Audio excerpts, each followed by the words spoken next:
cyber psychos pop the tabs like candy. Vaporizing it mellows the burn without killing any of the effect. Come on, give it a whirl! Wake the fuck up, samurai. We got a city to burn. Well, ladies and gentlemen, welcome to another episode of Having a Wee Look At. And today it is Cyberpunk 2077. It's quite a dark day for the old game. Didn't release to the best of receptions, shall we say. And I'm not entirely surprised. I, being one of the privileged few to actually play the game on the Xbox SX. And it runs 95% of the time fine. I've had zero crashes. The load speeds are quite fast and fluid, and I'm very happy with it.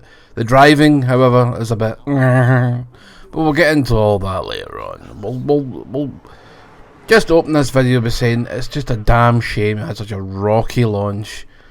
It's had a real hard time from the critics and fans alike from the base PS4 and Xbox One versions. I have seen the Digital Foundry video. They are rough as a badger's bahookie. And if you were wanting to hold off playing those versions, I'm not entirely surprised. The best way to play this is PC or Xbox SX and PS5. Oh, and Xbox SS. That is a solid choice as well from what I've been hearing. But as for base Xbox One, PS4, I'd give it a miss. Don't know what the Xbox One X or PS4 Pro versions are really like. I've heard they're ropey, but those are the versions we're playing on PS5 and Xbox SX just now anyway, so I don't see them being that much different from the Xbox SX, SS, PS5 versions. I tell a lie, the Digital Foundry did go into PS4 Pro and it had its issues, but what game doesn't have issues? It's just whether you're willing to put up with the issues. But I think one of the bigger things about this game is it's been overhyped for far too long. The head of CG Projekt Red came out and said that the base Xbox One and PS4 versions were performing surprisingly well. I don't know what he was sort of comparing that to, but does it run surprisingly well when you compare it to it running on, you say, a potato or a couch? It's not very good. Can Cyberpunk 2077 run on a pregnancy test like Doom? I doubt it. So his comparisons are odd. The saying that it runs surprisingly well is an odd thing to say. It's also a vague thing to say because it doesn't really tell you one way or the other if it's good or not. It just says, well, actually I expected it to be like 10 FPS and it's more like 22, and you're like, well, that is running surprisingly better than you thought, but it's still shite. They did go to some length to hide those versions, even like leaked footage of Xbox One and PS4 were getting taken down quicker than you could blink. So they knew this wasn't up to snuff when they released it, and they released it anyway. Oh, it's such a damn shame. The visual bugs are funny though. I've had things where guys will they'll teleport or look like they're teleporting through walls. There was one in a lift in one of the main missions of the game, and I think everyone's having this experience. It's like a heavy guy comes down in the lift and then he sort of slips to the left constantly, look like he's going through the wall and reappearing. You can still kill him and continue on with the mission, so it's not game breaking, but it's like, what the fuck is that? How did that, in a main mission, in a main story mission, how did that slip through? I am genuinely surprised.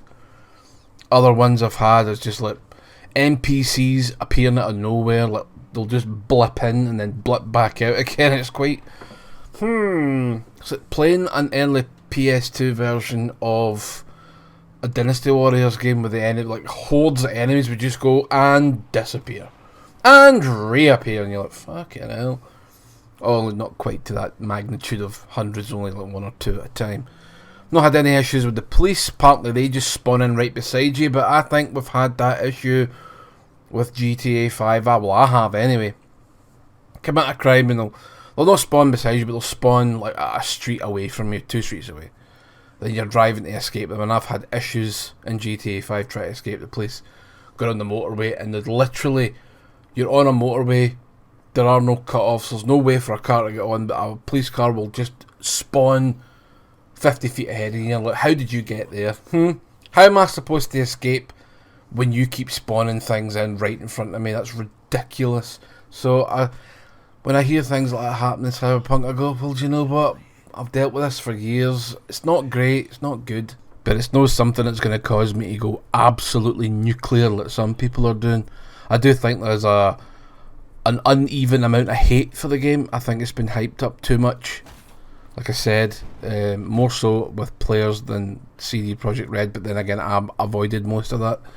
Towards the second release date of April this year, I kind of went, I'm going to step back for looking at this game, because I think there's a high chance it'll get delayed again. And here it get delayed another twice, 3 times.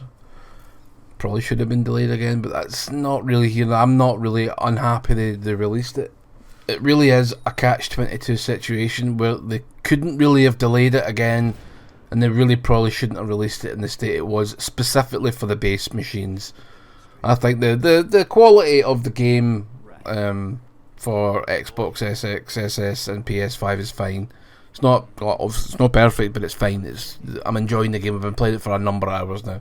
It's had a couple of hot fixes as well, which I just got this morning for Xbox. But the base machines, yeah, they couldn't have delayed. They couldn't have just come out and said, oh, it's out for next gen only now.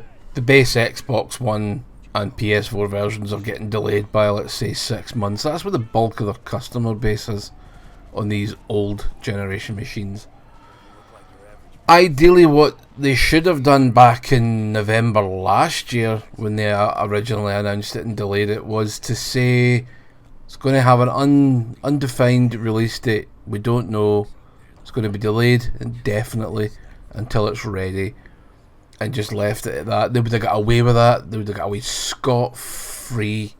In fact, they should have done that even before releasing another release date, because they've been working on this game for 8 years, so it's clearly been taking a long time. I think they've maybe overstepped their ambitional goals mixed with what their actual powers are.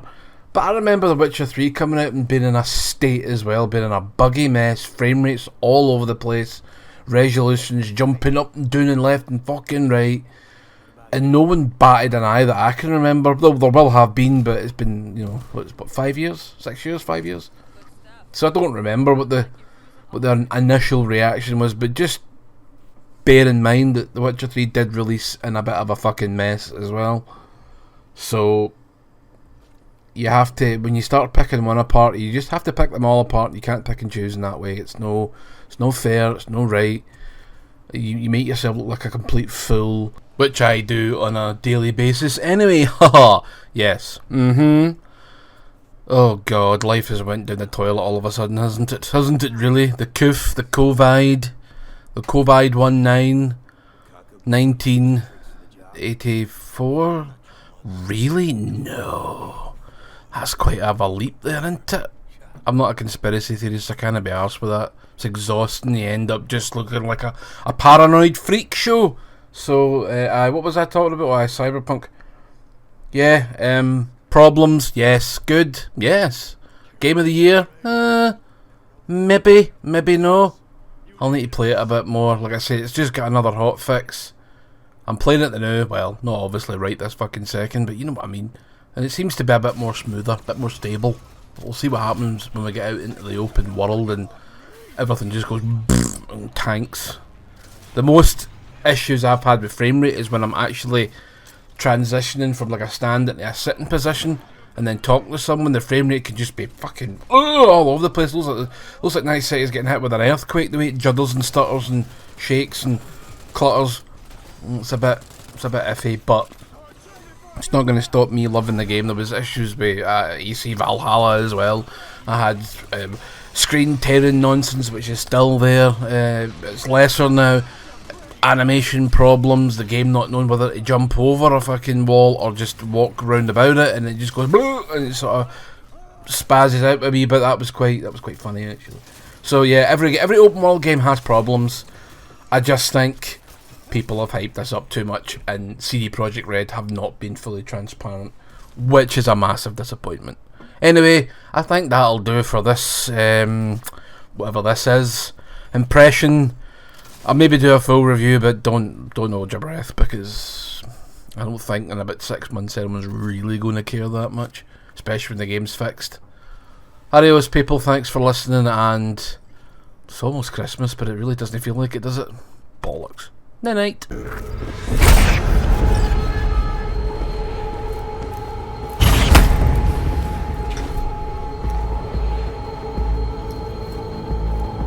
Can't risk it, V. Remember our first convo? I'll fucking kill Seems you! I've chosen the quiet life after all. No blaze of glory for me.